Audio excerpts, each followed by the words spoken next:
Hoje é o primeiro dia da semana. Pensei então que os frutos do Espírito Santo podem ser lembrados hoje como alvo a ser buscado e alcançado nesse novo ano que se inicia. Nossa reflexão em 2 Pedro 1, do 5 ao 8, é um tesouro para a nossa vida cristã. A leitura vai nos dizer assim: por isso mesmo, empenhem-se para acrescentar à sua fé a virtude o conhecimento, ao conhecimento o domínio próprio, ao domínio próprio a perseverança a piedade, a piedade a fraternidade e a fraternidade o amor. Porque se essas qualidades existirem e estiverem crescendo em sua vida, elas impedirão que vocês, no pleno conhecimento de nosso Senhor Jesus Cristo, sejam inoperantes e improdutivos. Uma palavra desafiadora para nós que caminhamos com Jesus, que desejamos parecer com Ele. Como diria Paulo, quando ele declarou: eu trago em meu corpo as marcas de Cristo, que também esses frutos, como uma marca de como o Espírito Santo produzia esses frutos extraordinários na vida de Cristo, possam produzir também em nossas próprias vidas e que o mundo veja Cristo através desses frutos espirituais na nossa caminhada diária. O equilíbrio entre a graça divina e o esforço humano. Deus doa todas as coisas e circunstâncias para nos conduzir à vida de santidade. Deus oferece as preciosas e grandes promessas para nos animar. Deus nos convida a participar de sua natureza e nos liberta da corrupção. A necessária diligência do crente subir a escada da virtude, e eu quero aqui trazer alguns passos, como diz a Bíblia do pastor Russell Shedd. Fé pessoal em Cristo. Segunda coisa, a virtude, que é uma bondade moral. Terceira coisa, conhecimento, a palavra-chave dessa epístola, e que corresponde à fé em Paulo.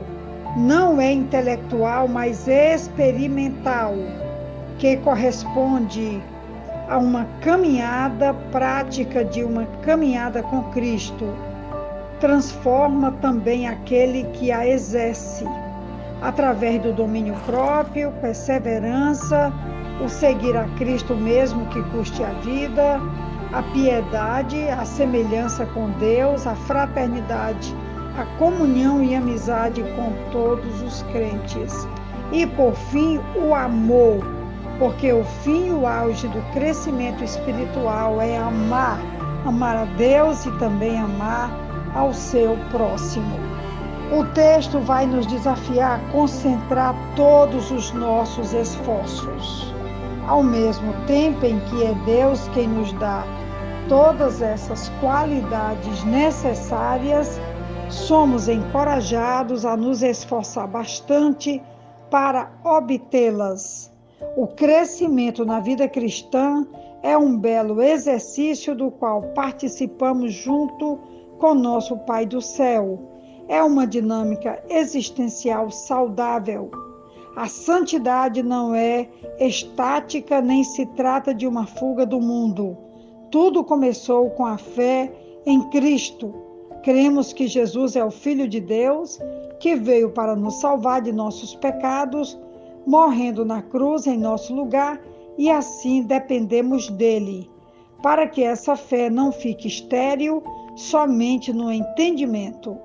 Pedro nos encoraja a juntar a ela a virtude. Nos esforçamos para que nossa fé em Jesus nos faça pessoas melhores, bondosas, corretas, com uma vida bonita. Para que essa virtude não seja equivocada, só com boas intenções juntemos a ela o conhecimento. O cristão não precisa ter medo da ciência, do estudo, do aprender mais. Todo conhecimento pode, como dito aqui, ser utilizado para o bem, para ajudar pessoas de uma forma melhor. Em certo sentido, descrito aqui em 2 Pedro, do capítulo 1, do 5 até o 8, a natureza divina que já está em nós precisa ser nutrida para crescer. Como diz aqui o versículo 10, ele diz: portanto, irmãos, empenhem-se ainda mais para consolidar o chamado e a eleição de vocês, pois se agirem dessa forma, jamais tropeçarão, e assim vocês estarão ricamente providos quando entrarem no reino eterno de nosso Senhor e Salvador Jesus Cristo. Ninguém nasce de forma natural ou sobrenatural com caráter formado. Ele tem de ser desenvolvido. O mesmo se aplica à saúde emocional. Existe um caminho chamado de santificação da semente da natureza divina e seu fruto, o caráter dele. Atividades repetidas formam hábitos, hábitos formam caráter. Precisamos desenvolver atividades e hábitos que usam e renovam as qualidades de Cristo em nós.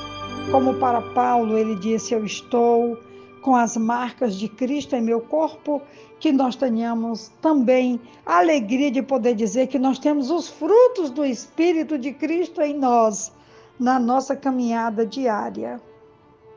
E Cristo deseja fazer-nos crescer.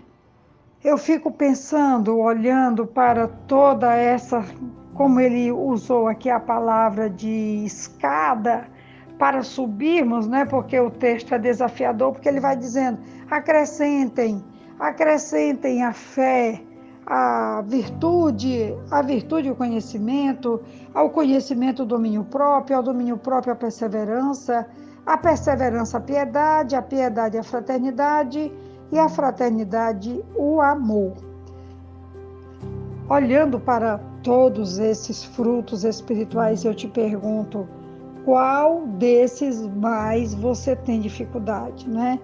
Qual desses frutos eu mais tenho dificuldade? E com certeza é sempre o amor, naquele padrão que Jesus vai falar, que nós devemos amar a Deus, amar ao nosso próximo, que quem ama aborrece o mal, a injustiça, porque quem ama tudo crê, tudo espera, tudo suporta. E assim nós podemos hoje também olhar para toda essa lista de frutos e podemos ter a convicção de que Deus deseja que eles estejam crescendo em nossa vida diária. Tem aqui uma ilustração interessante que eu encontrei em um livro que diz assim: o pai de Tom Olson costumava ler essa passagem para seus filhos do seguinte modo: acrescentem à sua fé a virtude ou coragem de Davi, a coragem de Davi acrescentem o conhecimento de Salomão, ao conhecimento de Salomão a paciência de Jó, a paciência de Jó a piedade de Daniel, a piedade de Daniel a bondade de Jonatas, e a bondade de Jonatas o amor de João. A fé de Maria, a coragem de Abraão, ou trazendo aqui para o nosso dia a dia, a dedicação dos irmãos, das irmãs, de você que está me ouvindo. Não sei qual é o seu principal dom, mas hoje a reflexão é sobre o fato que nós podemos estar nos esforçando para que esses dons cresçam em nossa vida e a gente possa realmente marcar a nossa existência com uma grande produção de frutos que glorifiquem a Deus e que exalte o seu nome em toda a terra. Que Deus nos abençoe e nos ajude. E receba então hoje um grande abraço com todo o amor da pastora Betinha. Amém.